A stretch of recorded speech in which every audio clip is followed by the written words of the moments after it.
So, namaskar friends and welcome once again. In this particular lecture, we are going to talk about Indian ethical models.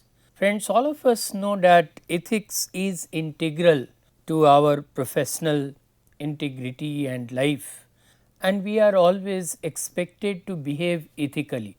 But then the question arises whether this is one particular framework or does it allow us to think critically and in a pluralistic manner.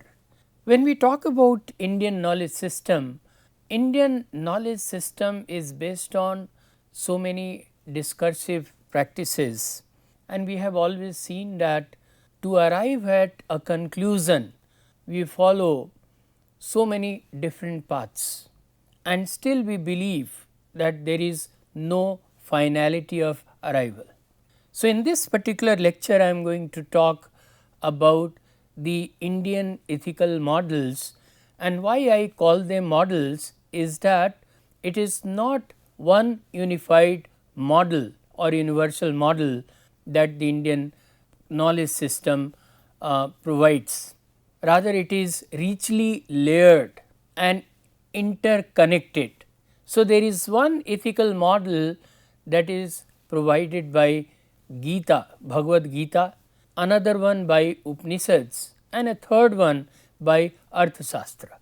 What makes the difference between these three different models is that none of these models is exhaustive in itself, rather they all three combine to give us the final decisive power to judge a situation ethically. So, let us see, Indian knowledge system does not look at ethics simply as a metaphysical concept or simply as something pragmatic or something abstract. Rather, it calls for a holistic view of the same. So, here we go. So, Indian ethical thought is best understood not as a single moral code as I just said, but as a multi-layered intellectual tradition where ethics is distributed across metaphysics, action and governance. And that is why we have these three models.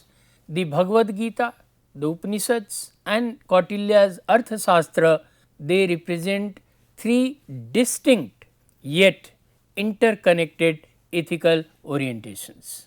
The Gita constructs ethics through disciplined action within conflict. It is our ability to remain disciplined. Right since the beginning we have been talking a lot about emotional regulation and the control of our so called senses or indriyas. Now, in the moment of conflict, how to take disciplined action.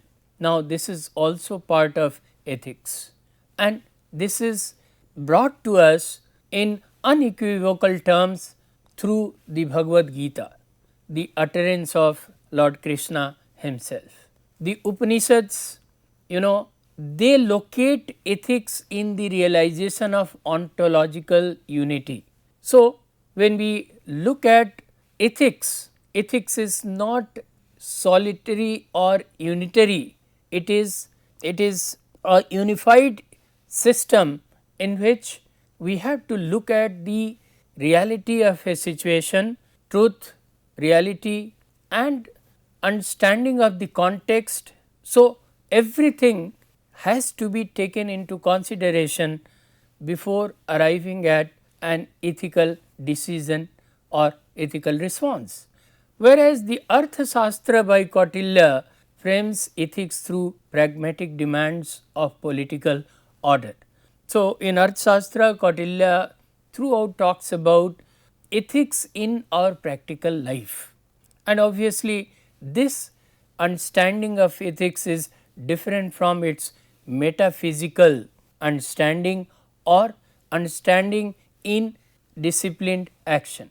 So, together, but then as I said they are all unified in the sense we need to take something from all these models in order to arrive at that final conclusion.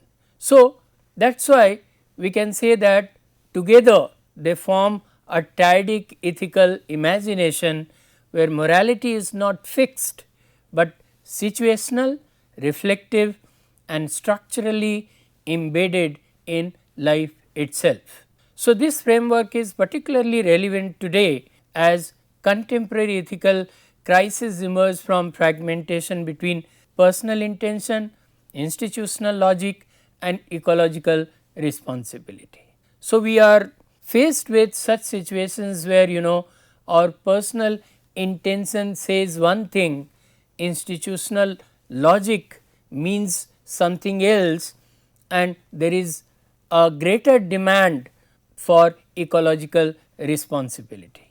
Now, in such a situation, in such a complex situation, how do we arrive at an ethical response or ethical decision that is very difficult to arrive at? Indian ethical thought does not present dharma as a stable or immediately legible rule, as we have discussed earlier as well.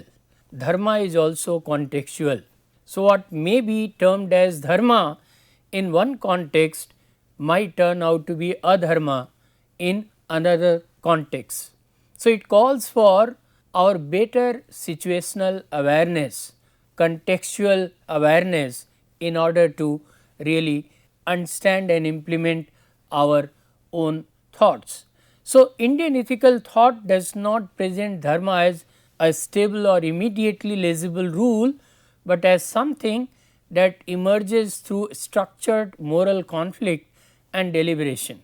As I said, in Indian knowledge tradition, nothing is considered final. We always try to argue, reason it out and then try to come to some kind of conclusion. So, ethical clarity is not given in advance. This is not prescribed in the form of rules that in a particular situation this rule applies. Rather, it is produced through hesitation, argument and situational breakdown. So, we learn. So, framework is given, but no finality is given to that framework. This is why major Indian texts stage ethics as a problem space rather than a doctrine. In the Mahabharata, Yudhishthir repeatedly encounters situations where every available choice carries moral cost, and there is lot of talk regarding that. In the intellectual parlance, we keep debating how he should have acted in a given situation, but then we also know that any of his actions will have consequences. So, in that sense, whatever action he has taken is based on his own understanding of that particular situation. So, it suggests that dharma is not fixed category, but something that must be arrived at through interpretive struggle. Even Bhisma, the embodiment of moral authority, lies on the bed of arrows, articulating contradictory truths about kingship, violence and duty, showing that ethical certainty often collapses under lived complexity. So, life is not to be governed all the time by laying down the rules, rather life is lived by the lived experiences that are shaped by the complexities that are the hallmarks of our life. So, this mode of ethical thinking is closer to hermeneutic reasoning, that is interpretive approach that rule than rule application. How do we look at a situation? How do we interpret it? How do we understand it? Because the literal understanding of a situation certainly is not enough, and that is why no rule will really give us a ready made framework beforehand, because the situations in life emerge in the most precarious fashions. It is not that beforehand we can anticipate something. So, every now and then we come across uncertain situations, situations that demand our understanding, approach and interpretation based on our own understanding of the whole phenomenon, rather than being given a ready made framework which provides answers to all our curiosities. So, the agent is not a passive follower of norms, but an interpreter situated within overlapping and sometimes competing moral orders. As individuals, we cannot run our life based on the laid down rules to the utter negligence of the complexities surrounding us. So, we keep on interpreting each and every moment, every situation, and based on that we try to take our decisions. Family duty, kula dharma, social duty, varna dharma, universal welfare, sadharan dharma and political necessity. So, we will have competing claims on us in a single situation, and at that point in time we have to take a decision that we consider the best. So, the tension among these always produces ethical depth rather than inconsistency, but when we ponder over it, probably we are better able to take the right decision. So, in contemporary terms, this structure is particularly relevant to domains where decisions cannot be algorithmically resolved. Well friends, in the modern times technology has been able to solve many of our algorithmic problems, but we still believe that all the problems cannot be solved algorithmically, because situational awareness, emotional intelligence, they are also very important. In fact, they are more important in some of the pressing situations such as medical trials. Now, what is medical trials? When a patient is brought based on his condition and based on the availability of resources, the doctor has to take an immediate call whether to take that patient to the operation table or to shift him to critical care unit or what to do. I mean, in that situation no algorithm will immediately give him any ready made solution. Legal sentencing. Now, in the legal system there are lot of loopholes and judges sometimes go by situational awareness, not by the letters of law. So, a man is charged with murder, but all the situational realities belie that fact. Finally, the judges have to use their own understanding and interpretation of the whole thing and arrive at judgment that is the most possible judgment, the most suitable judgment. In the refugee policy, suddenly something happens, you are not prepared for that and now you have to take a decision. AI ethics itself, we find that there are multiple valid principles, but they are colliding without producing a single correct answer. So, lot of debate is going on regarding AI ethics. Should we go for AI? If we go for AI, what will happen? What to entrust to AI and what not to entrust to AI? Whether this will be ethical, whether this will be unethical. So, such questions do not have ready made answers. So, Indian ethical imagination thus anticipates a world in which morality is not rule following, but decision making under irreducible ambiguity.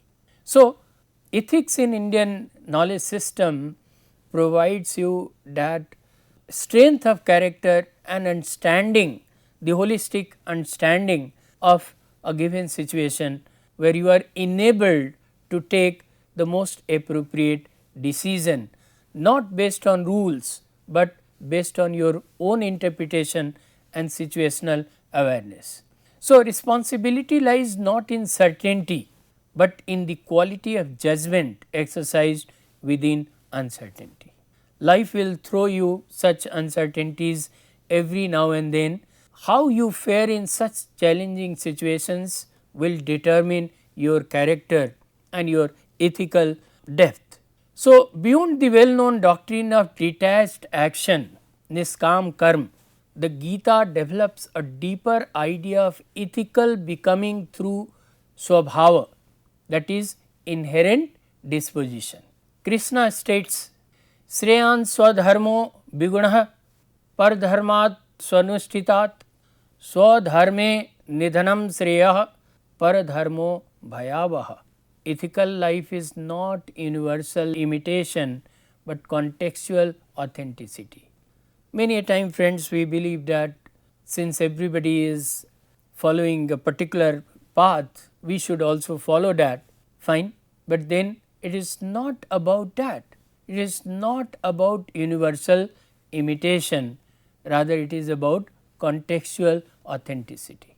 One's duty, even if imperfect.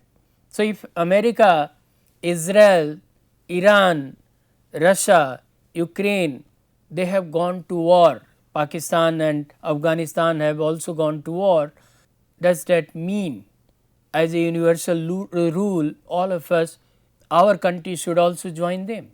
No, our country knows its responsibility. So, one's duty, even if imperfect, one may question the neutrality of India, India trying to find a balance, India pleading for world peace.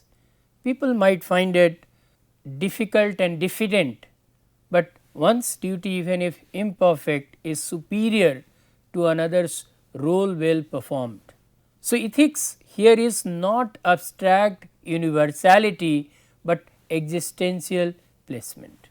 What you think is the right path and you take that, show courage to tread that path, that is considered the real virtue rather than imitating others, even if you do not understand the logic behind their action. Further, the Gita warns against moral confusion arising from desire driven cognition. If we take a decision that is colored by our own desires, our own hidden desires, we are likely to make mistakes or wrong choices. Dhyayato visyan punsah sangastesu pajayate sangat sanjayate kamah kamat krodho abhijayate. Means this psychological chain explains how ethical collapse begins internally through attachment and uncontrolled imagination. Earlier also we have seen karmanyevadhikarastu mahafalesu kadachana. We are more concerned about the outcome and less about our own efforts. As a result, our effort is affected badly. So, we do not concentrate on our effort, which may pave way for the outcome and still imagine that the outcome will be good. So, we need to understand that ethical collapse begins internally through attachment and uncontrolled imagination. If our actions are performed driven by some hidden desire and are not based on the actual situation which demands more composite and rational view, we are likely to make mistakes.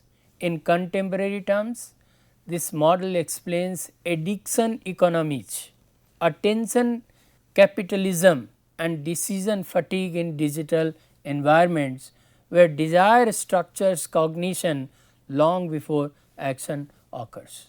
We are driven by a desire to excel, and so we make all sorts of compromises. Action comes much later, but then before the launch of our new company we have thought of the profit it will bring. So, the Gita presents ethical breakdown not merely as wrongdoing, but as cognitive distortion.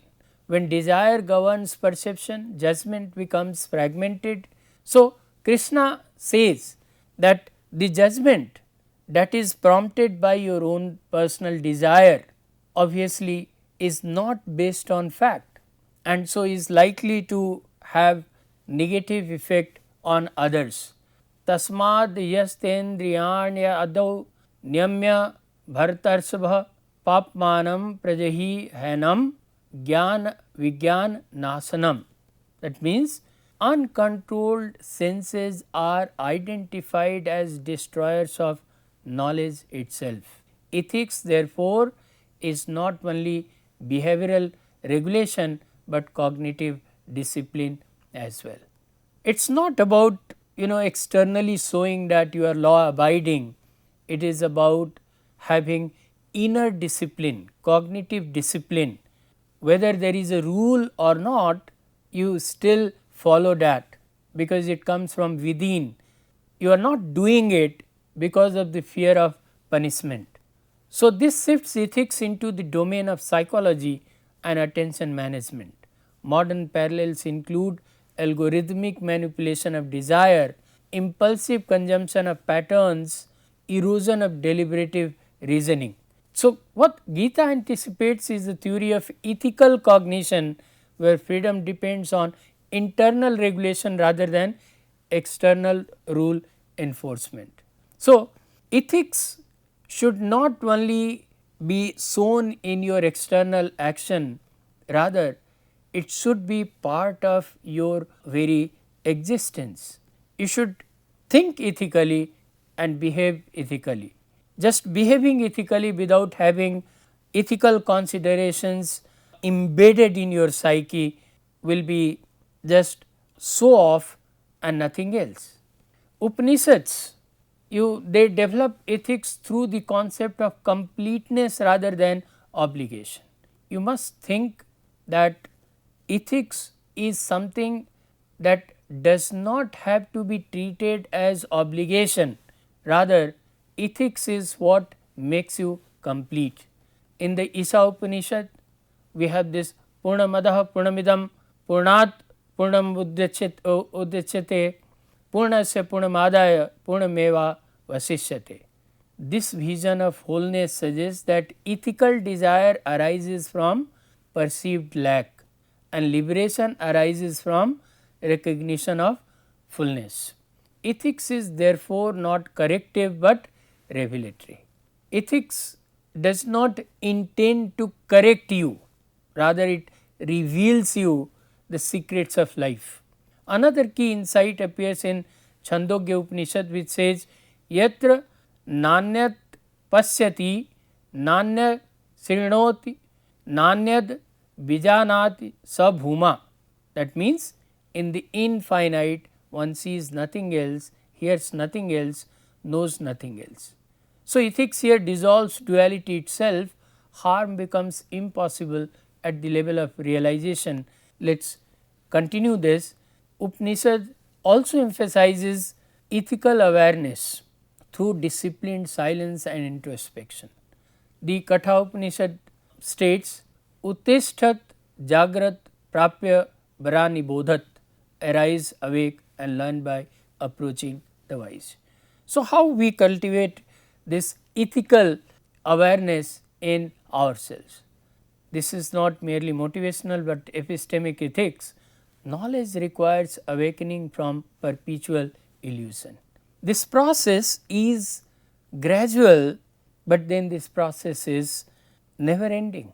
We continue to learn from all the mistakes that we make. We continue to evolve as ethical beings.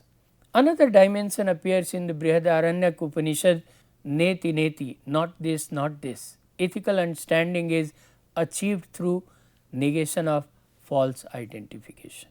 Who am I? Am I my name? Am I my status? Who am I? Now, this search for real I is never complete, but this is what that directs me to a higher end.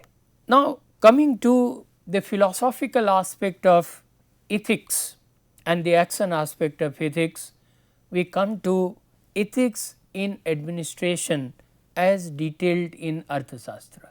Here ethics is treated as administrative rationality. Arthashastra does not treat ethics as an external moral framework applied to politics, but as something that is generated within the very machinery of governance itself. Kautilya's political thought is deeply concerned with how decisions are processed through layers of surveillance, intelligence, taxation, diplomacy and legal enforcement. Here ethics is taken in the real life parlance or practical parlance. It is not primarily a question of virtue or moral intention, but of systemic efficiency in sustaining order, preventing corruption and stabilizing institutional flow. This is why Kautilya gives extraordinary importance to administrative precision, especially in areas such as revenue collection, internal security and informational networks. Ethical governance is imagined as a system where error, fraud and disorder are minimized through continuous observation and correction rather than through moral exhortation alone. So, just giving moral lessons to people will certainly not work. In governance, you have to keep a proper watch and ensure that unethical practices are stopped. Develop a framework in which all the people, all its constituents, all its related agencies are encouraged to follow the ethical framework and negate the unethical practices to the extent possible. In this sense, the head does not simply decide ethically, the entire bureaucratic structure participates in producing what counts as viable decision. Let us see if the prime minister of the country is honest, but the whole system is corrupt, obviously his decisions will not be ethically implemented. So, ethics becomes distributed across institutions rather than concentrated in individual conscience. We need to develop a system where ethics emerges at all layers and is not the prerogative of certain individuals. Then only we can certainly boast of having an ethical governance.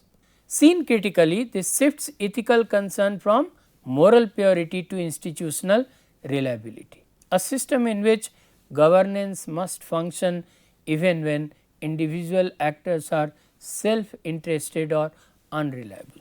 Such robustness of the system will come only if ethics is embedded in the system and not in some individuals. In contemporary terms, this anticipates modern bureaucratic states, algorithmic governance systems and data driven administration, where decisions are increasingly shaped by structured information flows rather than personal moral judgment. Many a time we realize, friends, the technology and its intervention in many walks of our life has resulted in lot of transparency, curbing the human error on the one hand and the intentional corruptive practices on the other. So, we need to develop such systems, but at the same time this model raises an important critical question. When ethics is embedded entirely in systems of efficiency and surveillance, what happens to moral accountability at the level of lived human experience? We are still struggling to find an answer to this question. Well, if technology provides an answer to all our ethical problems, then fine, let us go for technology, but all of us know technology alone cannot ensure this, because the lived human experiences are much more complex and they need us to look at them from that hermeneutic or interpretive lens. So, this tension between administrative rationality and ethical transparency remains one of the most relevant legacies of the Arthashastra today. Kautilya's political thought foregrounds a form of ethical rationality grounded in institutional necessity, where governance is evaluated less through personal virtue and more through strategic effectiveness. So, we cannot really admire a government because it is led by a charismatic leader, because the personality of that leader alone will not ensure the progress of the nation. Rather, we will look at the performance of that government at all levels, and then we will take a wholesome decision based on that. How effectively this government has functioned, how effectively this government has implemented its policies, and how skillfully it has included even the most marginalized sections of the society. So, in this framework, the ruler is not merely a moral agent, but a calculative actor who shapes political reality through timely intervention, as suggested by the idea Raja Kalasya Karanam, the king is the maker of time. Here time does not imply chronology, but to political conditions, historical direction and the rhythm of state action.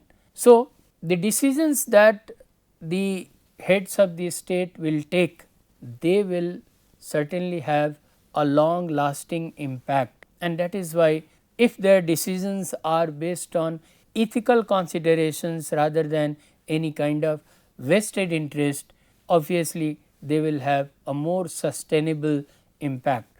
So, this perspective shifts ethics from individual moral purity toward institutional intelligence, where decisions are judged by their capacity to preserve stability, security and order. So, a political party is not thinking about its own future, rather is thinking about the nation. And time and again we have seen this reflecting in some of the iconic statements made by some of the diplomats and statesmen. So, contemporary ethical crisis, we have lot of such crises ranging from political instability and ecological breakdown to workplace dilemmas and technological disruptions. They cannot be adequately addressed through a single uniform moral framework. Since they are complex, they need an equally complex or multifaceted approach to look at them and find solutions to them.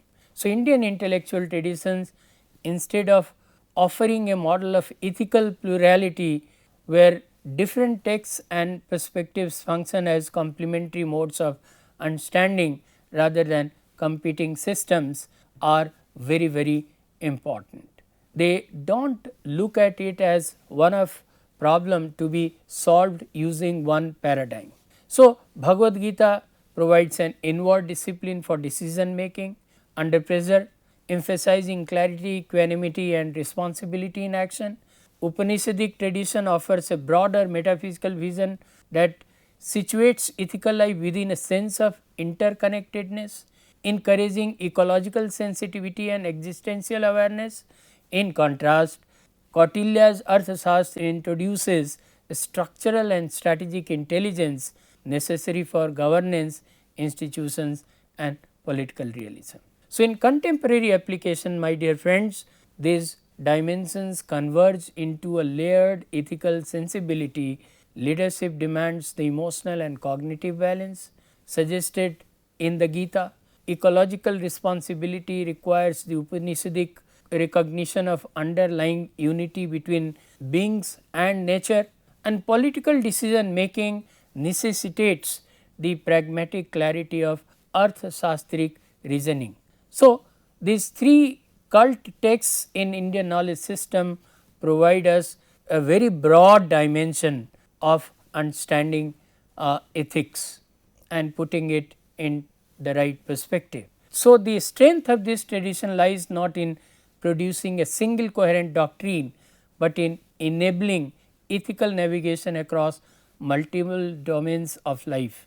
Ethics therefore is not a fixed rule book, but an adaptive form of intelligence capable of responding to the complexities of the personal, the institutional and the planetary simultaneously. So, this is all friends, thank you very much for your kind attention.